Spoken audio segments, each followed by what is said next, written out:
Hey y'all, welcome to Mama Ankh Music and Podcast. I am Mama Ankh, aka Christina Joy. I bring joy to the world. What's really good? So, it is MLK Day, and we all know what happened this afternoon. I don't need to say what happened this afternoon. If it's 2025, we all know what happened this afternoon.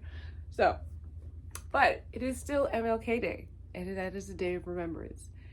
And I have this vintage Ebony from 1986 that my grandma gave me because she collected magazines because she's a hoarder. But she also just likes ephemera and archives and things like that. But yeah, she's definitely a hoarder. We're working on it. And she's also 90. My grandma's the best. Shout out to Grandma Cassie. So I have this. This is from January 1986. It was like 20 some odd years after he was assassinated. And, Coretta was still alive back then. Shoot, Coretta was still alive when I was a kid. Shit, so was Rosa Parks. All them civil rights leaders end up dying, after they done the work. But, isn't this in Atlanta? So this magazine is amazing because, it's literally from the 80s. Like, look at this.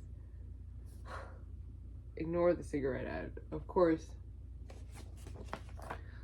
So one, if you know anything about me, you know that I love, adore, stan magazines. Like, I've always adored magazines.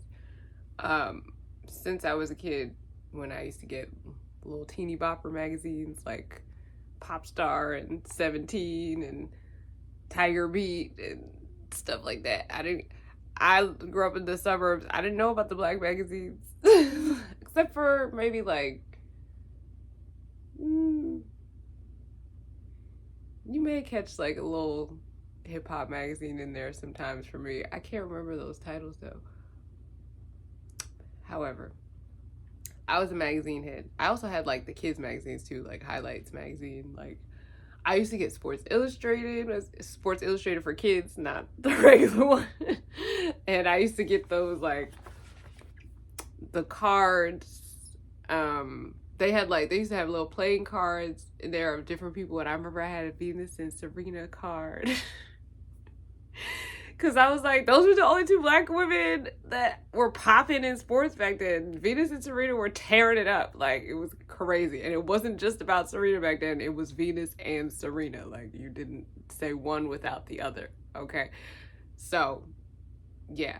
So magazines have always been a part of my life. I've always loved magazines. It's funny because, like, I don't really necessarily read through all of magazines. I would read a whole book before I read a whole magazine. It's very strange. Like, I read what I want out of a magazine, but I'm mostly, like, looking at magazines because I love layouts. I'm obsessed with layouts. And I didn't understand that as a child, but now that I am an adult, I understand that I've always been obsessed with the layout of a magazine. And if I find an article interesting, then I'll read it, but I just love the whole magazine aesthetic. I used to love tearing out posters from my magazines and putting them on my wall because, I had all the Pop Star magazines and stuff. So, yeah, but I also did, I did read articles, because, stuff like 17, I was going to read stuff like that because, I'm trying to be a teenager and all that. So, but I just figured since today's MLK Day, why not take a look at this Ebony, this iconic Ebony cover that has Martin Luther King on it. There's so many photos. Oh, this wasn't even... Okay, this says more than 17 years have passed. This is only 17 years after his death. More than 17 years have passed since Dr. Martin Luther King Jr.'s life was ended by an assassin's bullet in Memphis. Fortunately, many moments of his short yet eventful life were captured for posterity in photographs. Wherever his human rights struggle took him, he became the event. Whether marching in Alabama for voters' rights, addressing a mass rally, meditating in jail, or relaxing at home with his family, Dr. King was a man of many facets and concerns. He was a complex yet simple man with a delightful sense of humor. He was an earnest scholar, a loving husband, in turn, his own father's pride and joy. He was a dedicated Baptist minister and an internationally revered Nobel Peace Prize laureate. But above all, he was, in his own words, a drum major for justice.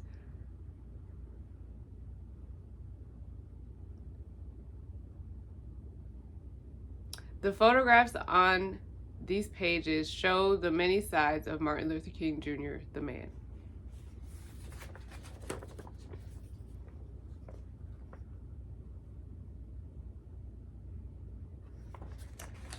You know, I can't even remember how old he was when he passed. I know he was like, he couldn't have been more than like 30 something. Maybe, if that. I think maybe he might have been late 20s. Maybe early 30s. I think he might have been early 30s. But then look at the babies. And the babies, they're alive today. I believe most of them. I know Bernice is. She be out here speaking. And that's such a pretty picture of them. A loving husband and doting father, Dr. King kept his family foremost in his heart, whether at home or on one of his many civil rights pilgrimages. One of his goals was to see his children enjoy the same liberties that white children enjoyed. At left, above, he is comforted by Mrs. King in Harlem Hospital while recovering from a stab wound inflicted by a deranged woman. Oh. At left, the camera captures one of the many goodbyes of the Kings. First of all, can you imagine being the wife of a civil rights leader? Like, you see I have Malcolm X right behind me. I was very invested in Betty Shabazz's story. I read this book called Betty Before X. It's a fictionalized account of her childhood that was co-written by her daughter and I believe Renee Watson, but I can't remember off the top of my head. It's an amazing book. It's a middle grade book. It's a cute, adorable book. And it just kind of gives you an idea of what she was like as a person and growing up. But it's like, so it for me, like, that really gave her like more of a story. And then when I heard about like how she died, I was like, oh my God, it's just tragic. I mean, just because I read the Autobiography of Malcolm X, right? I started it the summer before my senior year, and then I finished it after I graduated Howard, which is now my 10-year anniversary in May. But I digress. So after I finished the Autobiography of Malcolm X, a lot of things changed, and like it was just like another level up in consciousness and awareness and purpose. And I was really just I was enamored with the way him and Betty got together. It was just so like matter of fact, and like, but it was also very sweet and quirky and nerdy, and it screams like I'm an introvert that likes this woman, and I don't know how to be super sweet, but I'm sweet enough. But from what I hear about Malcolm, and from what I read in that book, despite what people be saying about that book, he's very funny. He's a very charismatic person. He was very, obviously very militant, but he also had an open heart. He was willing to change his perspectives with more information, and it was fascinating to read about him. And I need to revisit the autobiography because that's how good that book is. I remember tearing through that book on the train just every day. I'm like, oh, what's happening now with Malcolm? Like, such an amazing book. I have yet to read a book about Martin Luther King's life, because I feel like as an American child growing up in grade school, going to public school, you hear a lot about him, but then I realized, like, you don't really hear a lot about him. You hear a lot about the I Have a Dream speech. I think you just get tired of hearing his name because his name is in everyone's mouth at all times. There are plenty of streets named after Martin Luther King Jr. Like, I've lived off of Martin Luther King Jr. Highway. I've lived off of MLK Jr. Avenue in Southeast Anacostia. Like, MLK has been oversaturated in the narrative, but not just the figure, not the man, right? So it kind of made you not as interested to look into, well, at least for me, look into Martin Luther King. So I was more interested in looking into Malcolm X after I saw this play at Howard called Malik El Shabazz, which was Malcolm X's name after he went on his pilgrimage to Mecca. And after I watched that play, it was very, like, small, like, it was a small show. It wasn't, like, a big cast or anything. It was actually, like, it seemed more like a project that was going on for the students over that summer at Howard.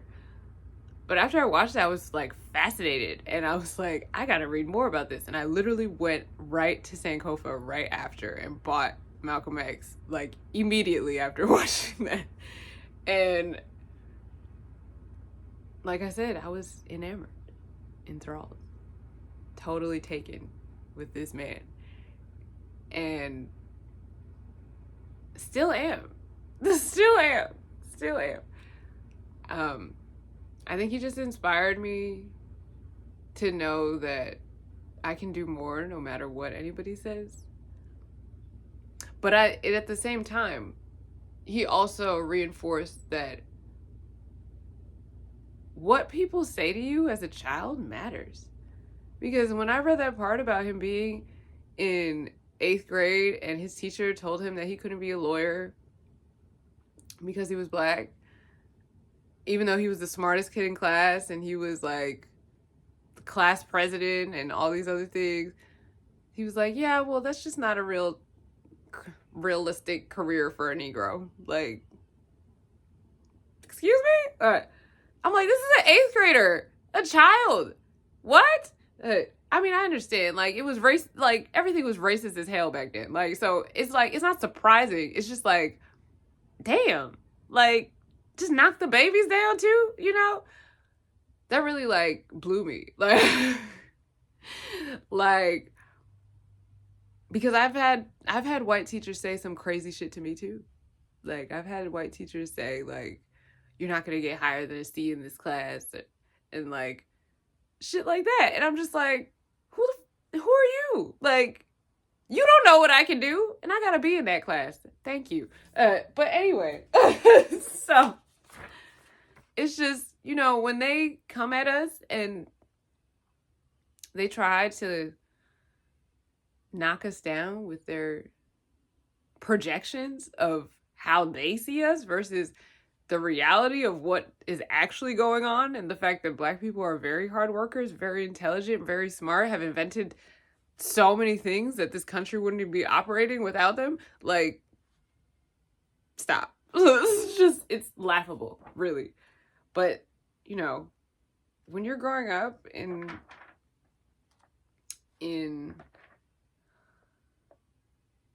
under a certain type of indoctrination, it can be hard to know who you really are.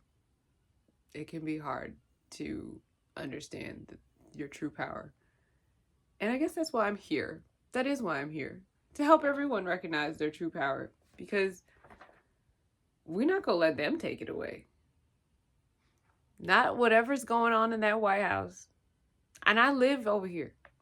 We be seeing what's going on. But not really. Because, like, they don't be in the black parts of town. When I lived in Anacostia, like, directly in D.C., people was calling me about January 6th. And I'm like, they ain't over here. That's over there. In the DC that y'all see on TV, that's where that was. But it wasn't nowhere near where I was living. It wasn't nowhere near where most people were living, per se. People don't live over there. I mean, people live in Capitol Hill, but not really. Like, not real people. Like, and it's funny. Like, we're here. We honor MLK every year. And the inauguration happens to be on MLK Day more often than not.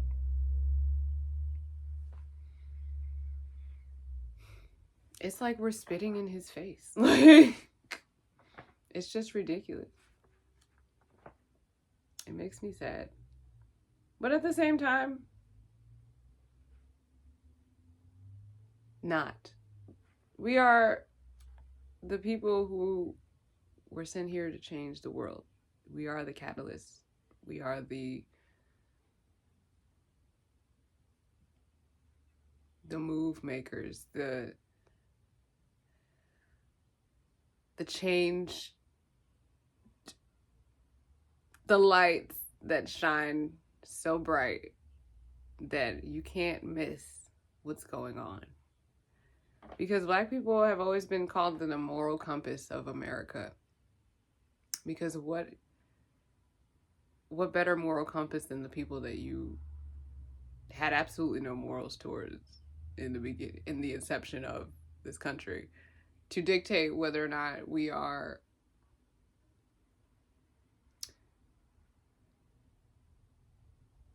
what's fair and what's not fair. Because we know what's fair and what's not fair. Because we've experienced it for years. And it's funny because everybody's just now catching up to how unfair America is. But we've always known, and we've been gaslit for a long time on how unfair and immoral America is as a whole. We've been screaming from the mountaintops like, hey y'all, this shit is fucked up. And then people would be like, no, it's not that bad. No. And it's like, perception is reality, right? And it's not to say that we don't need to believe in ourselves, because we do. We absolutely need to do that. And in that, we fight against what's wrong with our reality, what's wrong with our society. And we spread love. We do the things that we need to do. We take care of our people. We take care of everyone that needs to be taken care of. And that's what Martin Luther King was fighting for. That's what he was fighting for the opportunity to be a voice, to be a light, to share with others, to build community, to have love and be loved, to have equal and equitable rights. That's what he was fighting for. It's never, even though this country has always made it about black or white, it's never been about black or white. It's always been about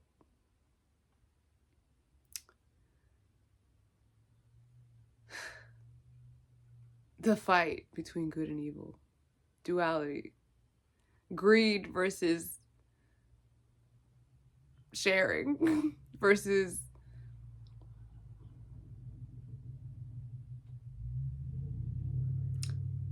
greed versus community versus like love versus hate versus individualism versus collectivism. And it's interesting because we do need a little bit of individualism for ourselves, in the sense to differentiate ourselves from each other. But we need collectivism because we are a collective that needs to take care of each other. And I'm not talking about just Black people. I'm talking about all of us. We have communities, and we need to take care of our communities together, because we all live here together, and we all live on this planet together. We can't sit here and ignore climate change, point fingers at each other, do all this crazy nonsense. We just have to work together and take care of ourselves and our families. It's as simple as that. But, you know, the government wants to take away our free speech. The government has been having us live under the illusion that we were free to begin with. When the other countries have been looking at us like, and it's like, it's interesting because we do have a lot of freedom, but at what cost? For them to treat us like commodities at every turn. Like, we have a lot of intellectual freedom that I wasn't aware of until I spoke to other people outside of this country. And it's like, that is an American superpower, to have this intellectual freedom, to not have our information censored to this certain extent, except now with TikTok being censored. But like, compared to other countries, we don't have the same censorship that a lot of other countries have. And that is wholeheartedly a thing. And it does make a difference. However, we also don't have the same basic human rights, human needs being met. And that is a huge problem. And it's like, it's the Achilles heel of living here, is that you have the opportunity to learn and grow and access all this information, but at the same time be stifled and thwarted when you're just trying to live, because you have to work yourself to the bone in order to them to live, unless you figure out how to do it with your heart and your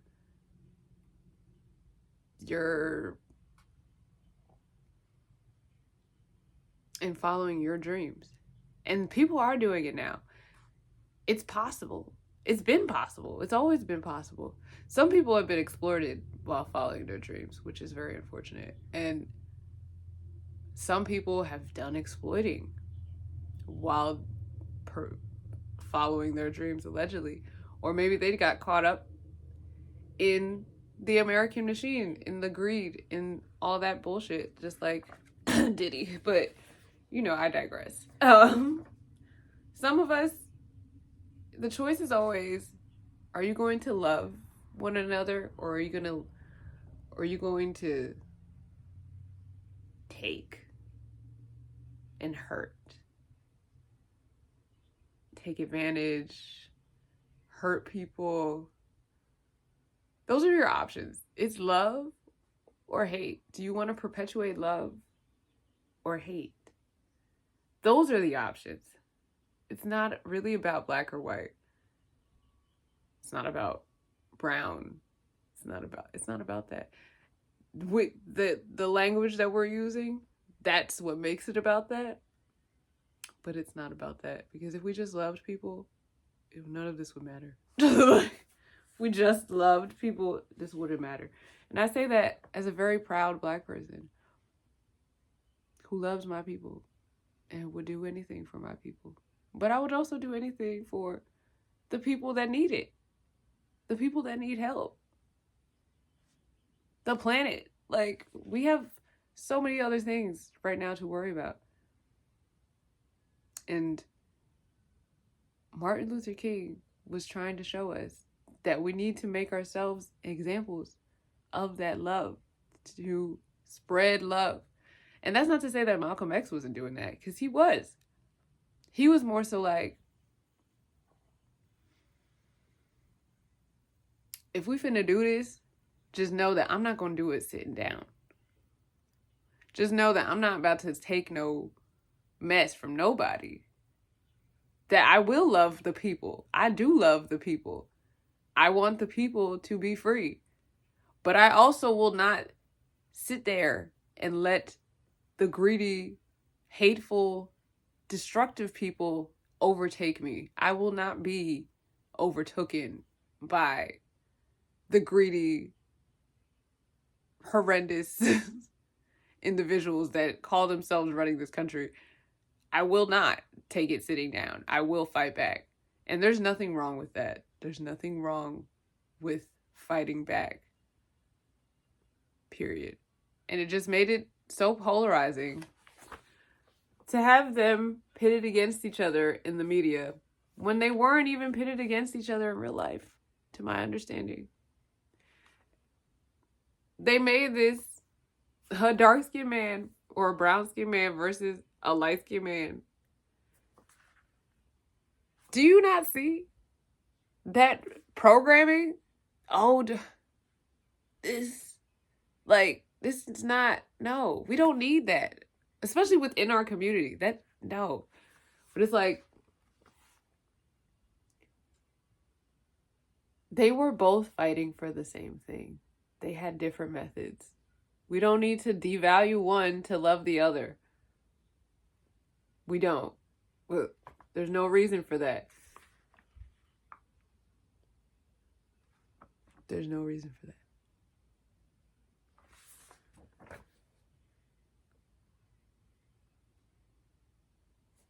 Martin's Legacy by Coretta Scott King. Slain leader's widow urges blacks to continue struggle for justice and equality. In the 12 years and 4 months of Martin Luther King Jr.'s leadership of the civil rights movement, Black Americans achieved more genuine freedom and substantive reform than the previous 3 centuries had produced. The civil rights movement desegregated public facilities and schools, and we have begun to eradicate racism in the social, political, and economic life of the United States. When the movement began in 1955, there were fewer than 50 Black elected officials in the entire nation.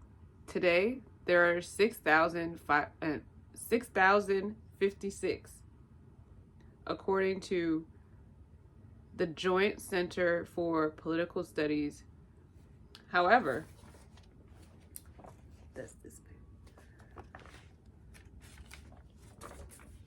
the dramatic increase in the number of Black elected officials is only a partial victory over discrimination at the polls.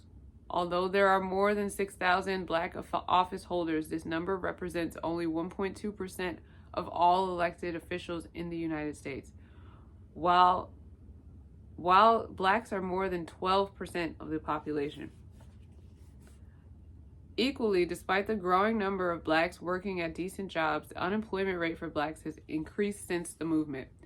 When Martin Luther King Jr. delivered his famous I Have a Dream speech in 1963, the unemployment rate for Black workers was 10.8%. Today, it is over 14%. All too often, Blacks are still the last hired and first fired. When Martin was assassinated in 1968, he was organizing the Poor People's Campaign for Economic Justice. At this stage of the movement, he committed his leadership and the resources of the movement to mobilizing a massive interracial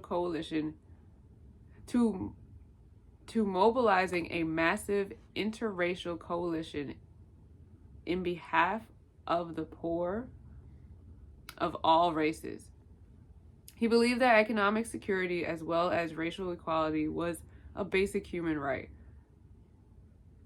What good is the right to sit at a lunch counter, he asked, if one can't afford the price of a meal? In many ways, the Poor People's Campaign is still with us. Despite the widely publicized decrease in the In the overall poverty rate for 1984, 8.3 million more Americans of all races were living in poverty in 1984 than there were when the Poor People's Campaign was launched in 1968. The overall poverty rate increased from 12.8% to 14.4% in the same period. More than a third of Black Americans are still below the poverty threshold. However, the situation of those living in poverty has worsened because of deep cuts in social programs serving the poor, and the administration's assault on affirmative action programs will reduce economic opportunities for women and minorities even further. Considering the deteriorating economic trends facing Black America, it is no mystery why we see a parallel rise in the disintegration of Black families. As Atlanta Mayor Andrew Young says, the struggle of the 80s is to integrate the money. Yet Black spending power in America is still greater than the gross national product of Saudi Arabia.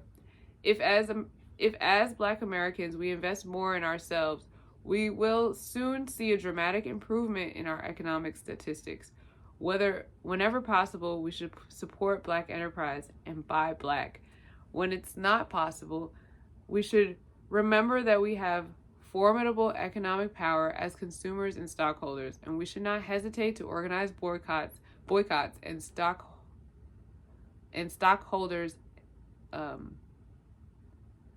and selective patronage campaigns for economic justice.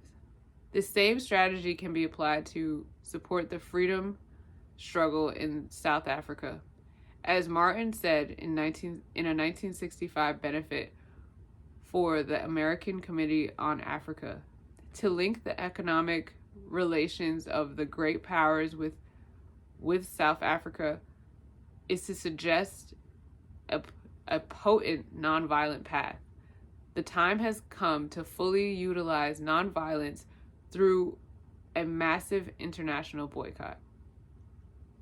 The Free South Africa movement has revitalized nonviolent action in America. So far, more than 3,000 Americans have been arrested in anti-apartheid demonstrations and around the U.S., including hundreds of young people on the nation's campuses. This wave of massive civil disobedience has helped awaken the American people. The Congress and the White House to the need to do something about U.S. involvement in South Africa. As the nation observes the first national holiday in honor of Martin Luther King Jr., it is encouraging to see a growing recommitment to nonviolent action. This holiday is a historic moment for America. By carefully interpreting its history, a nation begins to shape its destiny as well.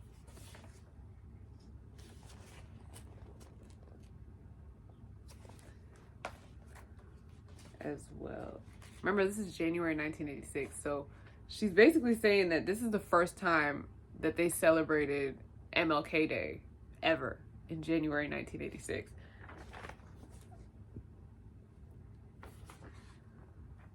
If we can, I'm gonna stop there because she said a lot, and I kind of want to talk about what she said. One, she said that Martin was working on the Poor People's Campaign before he died. Two, this could have been written today, right now. Right now. This could have been written right now because Black unemployment is still high. Poor people are still poor and getting poorer by the minute. And the government is unwilling to raise minimum wage from $7.25. It is 2025. And Now she's also talking about the Free South Africa movement. I just find that interesting. You know, right now we're talking about Gaza. I mean, Palestine and Gaza, like, Gaza and Palestine have been on, they've been in the news for decades. Shout out to the sister on YouTube that I follow, Intellectual Media. She's popping. If you don't follow her, please get your learning on, because she be teaching me, okay? I was watching one of her exposés on the 80s and the 90s. I watched the 70s, 80s, and 90s, and I'm pretty sure, I can't remember if it was also happening in the 70s, but I think so, that this war between Israel and Palestine has been going on for that long. And that they just go back and forth with these ceasefires, and then there's peace, and then there's no peace, and it's just been like this for the last, I don't know, it's been a long time. But it's wild. It's crazy. And now they're sitting here talking about apartheid. Apartheid didn't end until like the late 90s. This is 1986. Like, and then she was like, buy black. What are we doing right now? There's been so many waves of the Buy Black movement. I'm a part of a wave of the Buy Black movement. I made a magazine called Our Black Book with an organization that I co-founded called Society of Young Revolutionaries Incorporated. Back in 2015, we were operating from 2015 to 2019, and we made magazines from 2015 to 2018, but I officially left in 2019, and we were done in 2019. But we've been a part, there is that Buy Black movement that was going on from the mid 2010s to like since the mid 2010s, and then what reignited the Buy Black movement was COVID, George Floyd. And it's just so interesting to be a part of a movement, right? And as my ex used to say, it's not a movement, it's a lifestyle change. It's because movements end, but your lifestyle is your life. So if you choose to change your life and your mindset, then there will be lasting change, right? Shout out to Kaidi.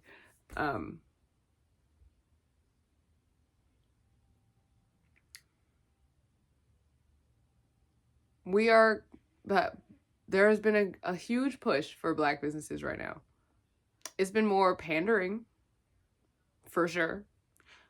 But there has been a huge push, and more Black people are buying Black, and on purpose. Now,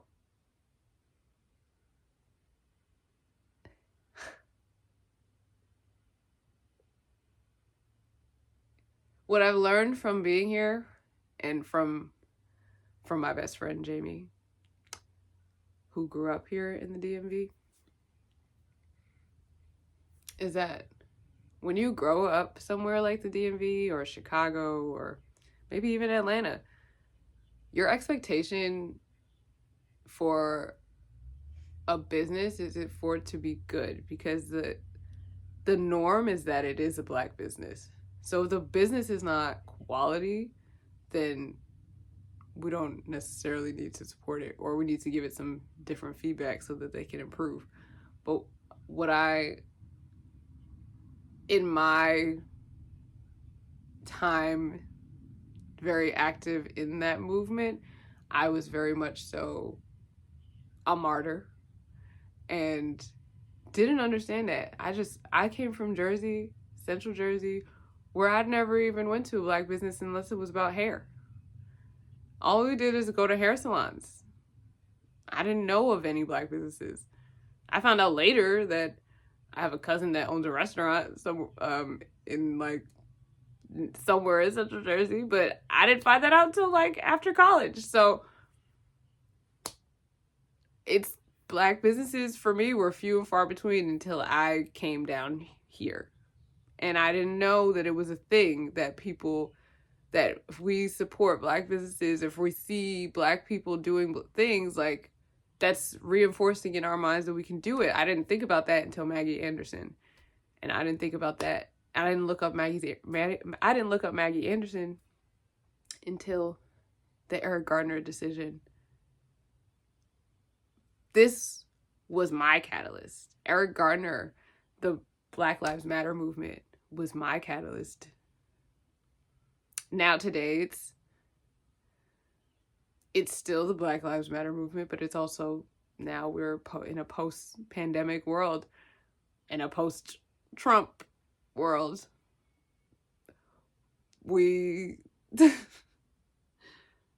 Our country has changed vastly just in the last decade. There's been so many things going on constantly, and technology is just documenting and making things easier and more difficult at the same time. So the fact that I have this magazine from 1986, the first time we celebrated MLK's life on a national scale, is amazing. Like, the fact that my grandmother saved this is beautiful. This is amazing condition. Do you see this? But it's also just like a testament to, like, yes, all this technology is here now, but this technology is what matters. The written word, the storytelling that we tell each other. This endures. Now,